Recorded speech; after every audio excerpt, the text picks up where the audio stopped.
በአንደኛ ቆሮንቶስ ላይ ሐዋርያው ጳውሎስ ይሄንን ነገር ነው እንግዲህ በስፋት የሚያስረዳን። አንደኛ ቆሮንቶስ ምዕራፍ 15 ላይ ከእግዚአብሔር ቃል አነባለሁኝ።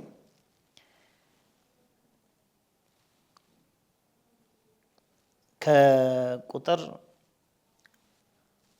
24 ጀምረን ብናነበው ጥሩ ነው። እንደዚህ ይላል። በኋላም መንግስቱን ለእግዚአብሔር ለአባቱ አሳልፎ በሰጠ ጊዜ አለቅነት ሁሉና ስልጣንን ሁሉ ኃይልን በሻረ ጊዜ ፍጻሜ ይሆናል። ጠላቶቹን ሁሉ ከእግሩ በታች እስኪያደርግ ድረስ ሊነግስ ይገባዋል። የኋለኛው ጠላት የሚሻረው ሞት ነው፣ ሁሉን ከእግሩ በታች አስገዝቷልና። ነገር ግን ተገዝቷል ሲል ሁሉ ካስገዛለት በቀር መሆኑ ግልጥ ነው። ሁሉ ከተገዛለት በኋላ ግን እግዚአብሔር ሁሉ በሁሉ ይሆን ዘንድ በዚያን ጊዜ ልጁ ራሱ ደግሞ ሁሉን ላስገዛለት ይገዛል ይላል። በጣም እያንዳንዱ ቃል ትልቅ ዋጋ ያለው ክፍል ነው። ይሄ የአንደኛ ቆሮንቶስ ምዕራፍ 15 ከቁጥር 24 ጀምሮ ያለው የመጽሐፍ ቅዱስ ክፍል ምን ማለት ነው? የእግዚአብሔር ዘላለማዊ ዓላማ ማዳንና በቀል ነው። በክርስቶስ የሰራው ይሄ ነው። ጠላት አለ፣ ጠላትን ይበቀላል። ማዳን አለ፣ ህዝቡን ያደናል። ስለዚህ በኢሳይያስ 61 ላይ የተወደደች የእግዚአብሔር ዓመት የተባለው ለሚድኑት ነው።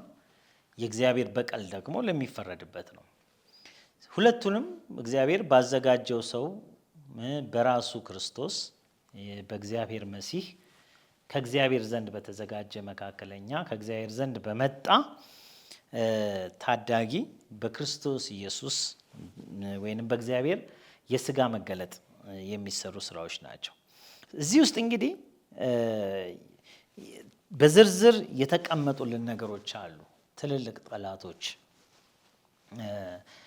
በቀል ተብሎ የተነገረባቸው የሚሻር ሞት አለ። ጠላቶቹ ሁሉ ከእግሩ በታች እስኪደረግ ድረስ ክርስቶስ ጌታ የሆነ ስልጣኑና ኃይሉ እየታየ ሊነግስ ይገባዋል። ሁሉን ማስገዛት የሚል ነገር አለ። እነዚህ ነገሮች ከተጠናቀቁ በኋላ ደግሞ ምንድነው ውጤቱ? የዚህ ሁሉ የስልጣናት፣ የኃይላት፣ የጌትነት፣ የሞት መሻር ውጤቱ ምንድን ነው? ስለዚህ እግዚአብሔር በክርስቶስ የሰራው ትልቁ ስራ እነዚህን ጠላቶቹን ከእግሩ በታች ማስገዛት ነው እና ተዘርዝረዋል። ሰይጣንም፣ ኃጢአትም፣ ሞትም፣ ሲኦልም ሌሎች በፍጥረቱ ላይ የበረቱና ፍጥረቱን የተቆጣጠሩ ኃይላት በሙሉ የሚሻሩበት ትልቅ የማዳን የመታደግ መንገድ ነው ለእኛ ማዳን ሲሆን፣ ለዚህ ነው መጽሐፍ ቅዱስ የዲያብሎስን ስራ እንዲያፈርስ የእግዚአብሔር ልጅ ተገለጠ ይላል። የእግዚአብሔር ልጅ ከተገለጠበት ምክንያት አንዱ ጠላትና ኃይሉን ለመሻር። ስለዚህ ከትንሣኤው በኋላ የቤተ ክርስቲያን ዘመን ላይ የቀጠለ ነገር አለ። የመስቀሉ በረከት፣ የመስቀሉ ጸጋ በቅዱሳን በፍጥረቱ ላይ ወንጌልን በሰሙ ሁሉ ላይ ነፃነት ሆኖ ታውጆ ቤተ ክርስቲያን ወንጌልን ሰብካ በክርስቶስ ኢየሱስ ስም፣ በክርስቶስ ኢየሱስ ደም፣ በክርስቶስ ኢየሱስ የመስቀል ስራ፣ በክርስቶስ ኢየሱስ መንፈስና በአዲስ ኪዳኑ የእግዚአብሔር መንግስት እነዚህ የእግዚአብሔር ጠላቶች መሸነፋቸው ይቀጥላል እና አሁን ይላል መጽሐፍ ቅዱስ ሁሉ እንደተገዛለት አናይም ይላል። ግን ፍጻሜ የሚሆንበት ጊዜ አለ። እግዚአብሔር በቃ የሚልበት ጊዜ አለ። ስለዚህ እግዚአብሔር የማዳን ዓላማውን፣ ህዝቡን የመታደግ ዓላማውን፣ የመቤዠት ዓላማውን፣ ሰዎችን ወደ ንስሐ የሚጠራበትን ጥሪውን በጨረሰ ጊዜ ባዘጋጀው ሰው እጅ እንደገና በጠላት ላይ መፍረድ ይጀምራል። ያኔ የማይፈረድበት ምንም አይነት የጠላት ኃይል የለም። ስለዚህ ሞትና ሲኦልም ይጠራሉ። ኃጢአትም ሙሉ በሙሉ ይሸነፋል። ዲያብሎስም ስራው ሙሉ በሙሉ ይፈርሳል። የእግዚአብሔር ልጅ መገለጥ ዓላማ እነዚህ ናቸው። ከዚህ የተነሳ እግዚአብሔር በልጁ መንግስት፣ በልጁ ስልጣን፣ በስጋና በደሙ ስልጣን እየገዛ ነው ያለው አሁን በቤተ ክርስቲያን። ይሄኛው ነገር እንግዲህ ይቀጥላል ክርስቶስ ኢየሱስ እስኪመጣ ድረስ። በጣም ሰፊ ነገር ውስጥ ገብቶ በዚህ ጉዳይ ላይ ብዙ ነገርም ማለት ይቻላል። ግን በእነዚህ ቃላት እነዚህን ነገሮች ከተገለጡ ወደ ውጤቱ ነው መምጣት ያለብን። ይሄ ሁሉ የሚሆንበት ምክንያት ምንድን ነው? ዓላማው ምንድን ነው ከተባለ እግዚአብሔር ጠላቶቹን ለማስገዛት፣ ሞትን ለመሻር፣ ኩነኔን ለመፋቅ፣ ኃጢአትን ለማሸነፍ፣ ሲኦል ሆይ ድል መንሳት የታለ ለማለት፣ ከሰው ልጆች ላይ የተጫነውን በሽታ፣ በሰው ልጆች ላይ ያለውን መርገም፣ በሰው ልጆች ላይ ገዢ ሆነው እያጠቁ ያሉ ክፉ መናፍስትን፣ የዲያብሎስ አሰራር፣ የክፉ ኃይላትን በሙሉ እነዚህን ነገሮች በሙሉ ለማሸነፍ መንፈስ የሆነው እግዚአብሔር ኃጢአትን ለማስተሰረይና ጠላቶቹን ለመዋጋት በስጋ መገለጥን ነው መንገዱ ያደረገው። በስጋ በመገለጡ ደግሞ መንገዱ መወለድ ነው። በመወለድ ኪዳን ነው የገባው፣ ከሴት የመወለድ ኪዳን። መወለድ ደግሞ ልጅ የሚል እይታን አምጥቷል። ለዛ ነው ዮሐንስ ወንጌል ምዕራፍ 1 ላይ ቃል ስጋ ሲሆን በመወለድ ኪዳን ስለገባ፣ ከሴት በመወለድ ስለመጣ የተወለደው ሕፃን ወንድ ልጅ ይባላል። ስለዚህ አንድ ልጅ አየን ይላል። የልጅ መታየት እንግዲህ የእግዚአብሔር ይሄ የአዲስ ኪዳን የማዳን አሰራር መክፈቻ ነበረ። መጨረሻ የሚሆነው ደግሞ እግዚአብሔር በልጁ ስልጣን ይፈርዳል። በስጋና በደሙ ባዘጋጀው ሰው እጅ ይፈርዳል። ስለዚህ ድህነት የአሕዛብ ሙላትም ሲገባ በክርስቶስ ኢየሱስ መዳን ያለበት በሙሉ ሲድን እግዚአብሔር ደግሞ ባዘጋጀው ሰው እጅ ሲፈርድ ከዚህ በኋላ በክርስቶስ ደም መታረቅ፣ በክርስቶስ የመስቀል ስራ መዳን እና እንደገና ደግሞ በመስቀሉ ስራ የተመቱ የጠላቶች ማብቂያ ከሆነ በኋላ ከዚህ በኋላ የሚወጣ አጋንንት፣ የሚሸነፍ አጋንንት አይኖርም። ሞትና ሲኦልም ወደ ሙታናቸውን ይሰጣሉ፣ ወደ ገሃነም እሳት ይጣላሉ። ሰይጣንም እዛው ይጣላል። በሁሉ ላይ እግዚአብሔር ከፈረደና እንደገና ደግሞ የሚያድነውን በሙሉ ከተቤዠ ካዳነና ወደ መንግስቱ ወደ ዘላለም ሕይወት ካስገባ በኋላ እግዚአብሔር በልጁ የሰራውን ስራ ሙሉ በሙሉ ያቆማል ማለት ነው። ይህንን ነው መጽሐፍ ቅዱስ መገዛት የሚለው። እንግዲህ አንድን ነገር በመጽሐፍ ቅዱስ አውድ ማየት ተገቢ ነው። መጽሐፍ ቅዱስን አውዳዊ በሆኑ እይታዎች ነው የምናየው። በአንደኛ ቆሮንቶስ፣ ሁለተኛ ቆሮንቶስ ላይ ያሉ መልእክቶች ቆሮንቶስ የተባለው መልእክት ላይ የተጻፉትን በሙሉ ትርጉማቸውን ይወስናሉ።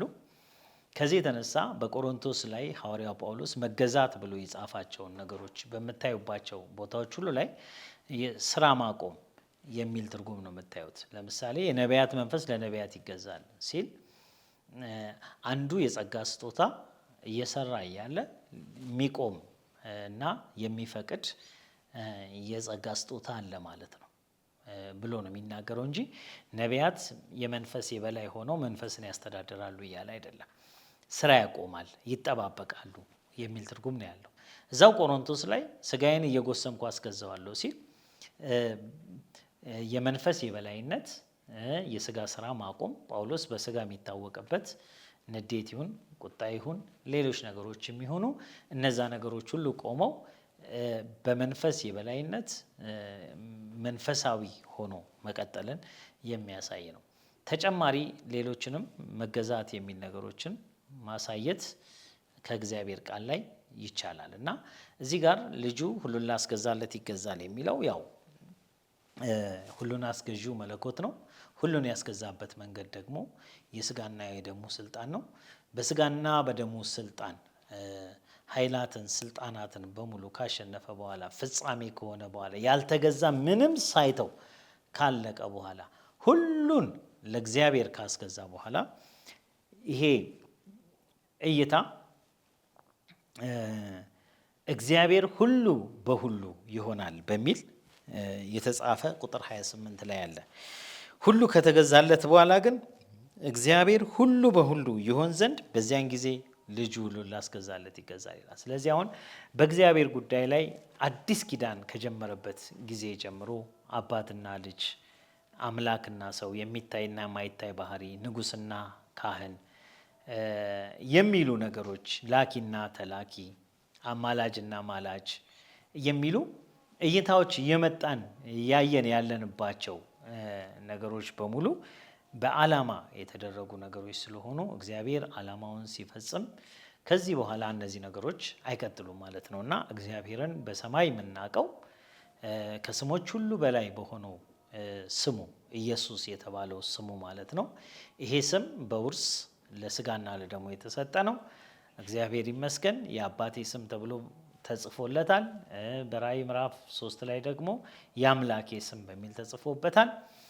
ይሄ ስም እግዚአብሔር ይመስገን በዚህ ስም የሚታወቀው በስጋ የተገለጠው አምላክ በመለኮታዊ ክብሩ ደምቆና ከብሮ እየተሰገደለት ሞቱ ማስታወሻ ሆኖ ማዳኑ ማስታወሻ ሆኖ እሱ ግን የነገስታት ንጉስ የጌታዎች ሁሉ ጌታ የአማልክት አምላክ እየተባለ ይኖራል። እግዚአብሔር ይመስገን እሱ የዘላለም አባት ሆኖ ይኖራል። ስለዚህ በዚህ ትምህርትና በዚህ አገላለጽ ውስጥ የዘላለም አባት የሚል ቋሚ ስም የእግዚአብሔር ስም እንዳለ የዘላለም ልጅ የሚባል ግን ቋሚ ስም እንደሌለ፣ ልጅነት የጊዜ መነሻ አለው። ልክ ማርቆስ ወንጌል ምዕራፍ 1 እንደሚናገረው የእግዚአብሔር ልጅ መጀመሪያ ብሎ እንደተነሳው የእግዚአብሔር ልጅ መጀመሪያ አለው ይለናል ማርቆስ። ሉቃስም ይህንኑ ይናገራል። ካንቺ የሚወለደው የእግዚአብሔር ልጅ ይሆናል ብሎ ነው የሚናገረው። ከተወለደ በኋላ ልጅነት ጀምሯል። ዮሐንስም ቃል ሥጋ ሲሆን ልጅን አየን ብሎናል። እነዚህ ነገሮች ሁሉ ልጅነት በአዲስ ኪዳን የጀመረ በፍርድ ጊዜ የሚጠናቀቅ ከነጩ ዙፋን ፍርድ በኋላ የመለኮት ሙላት የተገለጠበት እንደ ፀሐይ የሚያበራው መብራት አያስፈልጋትም ይላል። አዲሲቷን ኢየሩሳሌም በጉ ያበራል ይላል። መቅደስን አላየሁም ይላል። መቅደሱ በጉ ነው ይላል።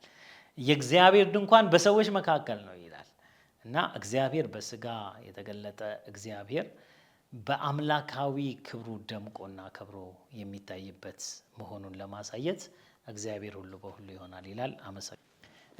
የልጅነቱ ጅማሬ መቼና ወይንም ደግሞ የልጅነት መገለጥ ዘመንን ለማየት የማርቆስ ወንጌል